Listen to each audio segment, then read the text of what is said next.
இந்திய விண்வெளி ஆராய்ச்சி அமைப்பு ISRO சமீபத்தில் மிக முக்கியமான மற்றும் வரலாற்று முக்கியத்துவம் வாய்ந்த சாதனையை அடைந்தது.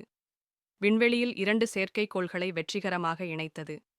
இந்த சாதனையை அடைந்ததன் மூலம் இந்தியா, அமெரிக்கா, ரஷ்யா, சீனா ஆகிய நாடுகளைத் தொடர்ந்து இந்த சாதனையை அடைந்த 4வது நாடாக உயர்ந்துள்ளது. இது இந்தியாவின் விண்வெளி ஆராய்ச்சித் துறையின் வலிமை மற்றும் முன்னேற்றத்தை மைல்கல்லாக குறிக்கிறது. இந்த செயற்கைக்கோள் இணைப்பு சோதனை மிகுந்த துல்லியத்தையும் முன்னேற்றமான தொழில்நுட்பத் திறனையும் கொண்டது, மேலும் இது உலகளாவிய அளவில் இந்தியாவின் தரத்தை உயர்த்தியுள்ளது. இந்த செயல்பாட்டில் 2 செயற்கைக்கோள்களை காந்த இணைப்புகளுடன் இணைத்து ஒழுங்குபடுத்திய விதமான சுற்றுப்பாதையில் இயங்கவிடும் வேலை முறைகள் பயன்படுத்தப்பட்டன. இந்த தொழில்நுட்பம் எதிர்காலத்தில் செயற்கைக்கோள்களை பராமரிக்கவும், மீண்டும் பயன்படுத்தவும், கூடுதல் மூலோபாய பயன்களை அடையவும் உதவுகின்றது.